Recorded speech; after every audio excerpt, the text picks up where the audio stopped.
Iran के बाद हमारा नंबर है, ये कहना है पाकिस्तान का। जानेंगे आखिरकार पाकिस्तान में हलचल क्यों मची है और इजराइल ईरान युद्ध में क्या पाकिस्तान ने भी एंट्री ली है, और इन सब के बीच में यूएस को लेकर क्यों इजराइल चाहता है कि यूएस यहाँ पर एंट्री ले। जानेंगे भारत का नाम भी किस चीज को लेकर पाकिस्तान के अंदर आ रहा है। जियोपॉलिटिक्स में बहुत कुछ चल रहा है, हमेशा की तरह वर्ल्ड मिरर के इस एपिसोड में जानने को मिलेगा बहुत कुछ। आइए जानते हैं इन खबरों को विस्तार से। स्क्रीन पे एक ट्वीट देख रहे हैं और ये ट्वीट है डोनाल्ड ट्रंप का। इस ट्वीट में इन्होंने कहा है कि ईरान के साथ युद्ध में हमारा किसी तरीके का हाथ पांव नहीं है, हम इसमें किसी भी तरीके से शामिल नहीं है। लेकिन इन्होंने वार्निंग दी कि अगर अमेरिका के बेस या अमेरिकन को तुमने टारगेट करने की कोशिश करी तो ये तुम्हारे लिए बहुत ही ज्यादा बुरा होगा। वही दूसरी तरफ इजराइल का कहना है कि ईरान ने इजराइल के सिविलियन एरिया में अब टारगेट करना शुरू कर दिया है, जो बिल्कुल भी गलत है और ऐसा नहीं होना चाहिए। अब तक अमेरिका को कहा जा रहा था कि अमेरिका को शामिल करने के लिए इजराइल प्रेशर डाल रहा है। कहते तो हैं कि पिछले 48 घंटे में इजराइल ने अमेरिका को कई बार प्रेशर डाला है कि आप इस युद्ध में शामिल हो जाइए। और इसके पीछे क्या कारण है? इसके पीछे एक बड़ा कारण है। कहा जा रहा है कि पिछले 2 दिनों से लगातार अमेरिका से संपर्क किया जा रहा है। अगर जरूरी हुआ तो अमेरिका संघर्ष में शामिल हो सकता है। अमेरिकी राष्ट्रपति डोनाल्ड ट्रंप ने हाल ही में एक बातचीत में इजरायली प्रधानमंत्री बेंजामिन नेतन्याहू से भी ऐसा ही कहा था। लेकिन ट्रंप प्रशासन की तरफ से इजराइल के इन अनुरोधों पर कोई सार्वजनिक प्रतिक्रिया नहीं आई। लेकिन क्यों अमेरिका को मना रहा है इजराइल? क्या इजराइल के पास ताकत नहीं है? दरअसल इजराइल के पास ईरान के फोर्डो यूरेनियम संवर्धन साइट को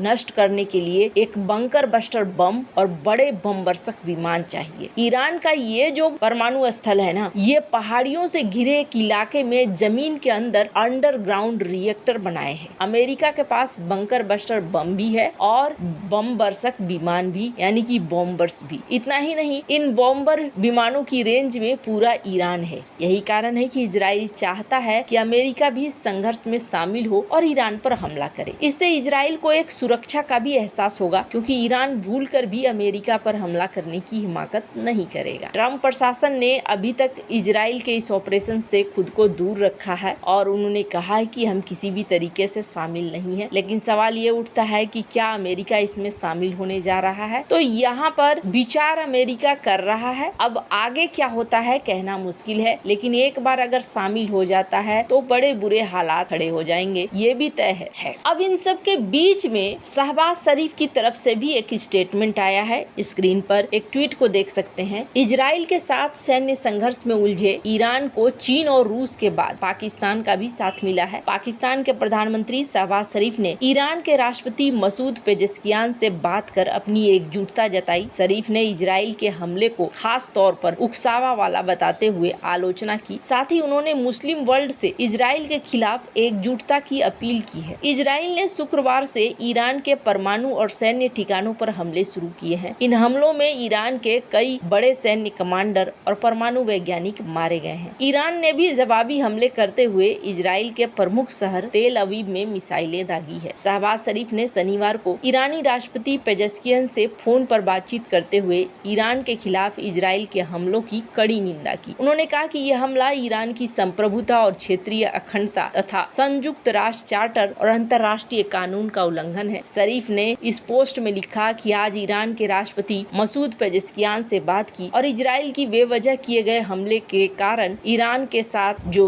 कष्ट हो रहा है उसमें पाकिस्तान की अटूट एकजुटता भी व्यक्त की। यहाँ पर इन्होंने कहा कि संयुक्त राष्ट्र चार्टर को इन्होंने नहीं माना। इन्होंने मुस्लिम वर्ल्ड को एक होने के लिए भी कहा है पाकिस्तान। वैसे आपको बता दूं, पाकिस्तान को एक अलग लेवल का डर है और पाकिस्तान डर भी रहा है। ईरान पर इजराइल के हमले के बाद पाकिस्तान को खौफ सताने लगा है। पाकिस्तान के एक सांसद ने तो इस डर को संसद में उठा भी दिया। पाकिस्तानी सांसद ने क्या कहा, स्क्रीन पर इस वीडियो को देख सकते हैं आप।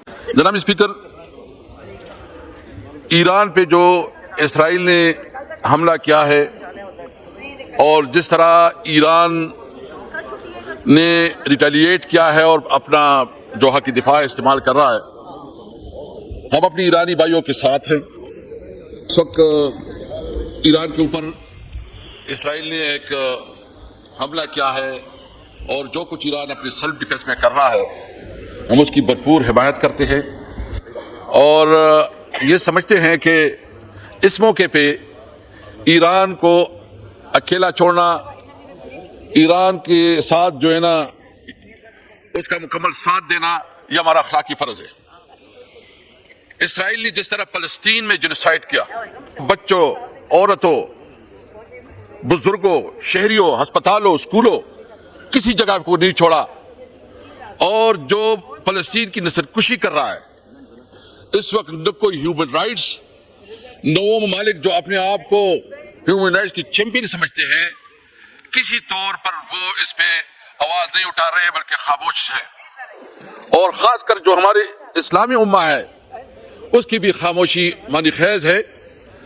और मैं समझता हूं कि इस वक्त पाकिस्तान की हुकूमत की जिम्मेदारी है कि वो इफेक्टिवली ओआईसी के लिए, उस ओआईसी को बुलाने के लिए पाकिस्तान अपना किरदार अदा करे, क्योंकि जब पाक भारत तनाजा खड़ा हो गया और भारत ने पाकिस्तान के ऊपर हमला किया तो उसमें ज्यादातर इसराइल के ड्रोन इस्तेमाल हुए। खुदा न ख्वास्ता इसके बाद उसकी एडवेंचर, उसकी दूसरा निशाना पाकिस्तान हो सकता है। इसलिए पाकिस्तानी कौम को और पाकिस्तान की हुकूमत की जिम्मेदारी बनती है कि वो जितना अपना सफारती ताल्लुकात या जिस लेवल पे कर सकते हैं वो अपना किरदार जरूर अदा करें। हम अपनी ईरानी भाइयों के साथ हैं और इस मुश्किल घड़ी में उसके साथ भरपूर साथ दे रहे हैं।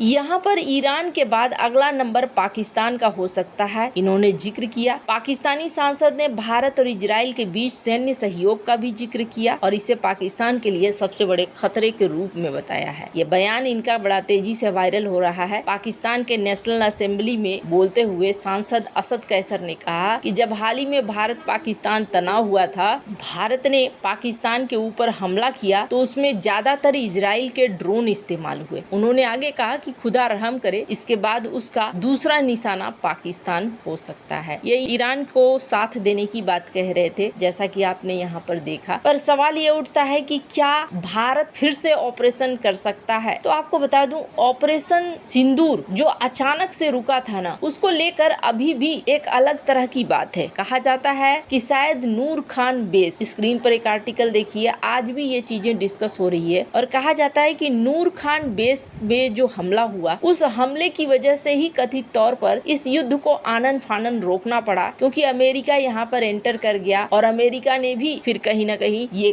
दबाव बनाना शुरू कर दिया। ये माना जाता है, हालांकि भारत की तरफ से इस बात को खारिज किया जाता है कि कोई भी यहाँ पर एंटर नहीं किया, लेकिन बहुत तरह की चीजें अभी भी कही जाती हैं। वैसे अब तो पुतिन भी डोनाल्ड ट्रंप से बातचीत कर रहे हैं इजराइल ईरान युद्ध को लेकर। आगे क्या होता है देखने वाली बात होगी। ईरान के साथ खड़े होने की बात कितना भी कहे पाकिस्तान, लेकिन अगर सैन्य तौर पर खड़े होने की बात होगी तो वो खड़ा नहीं होने वाला है। आपको क्या लगता है? कमेंट कर अपनी राय जरूर बताएं। जल्द मिलते हैं अगले वीडियो में नई खबर के साथ।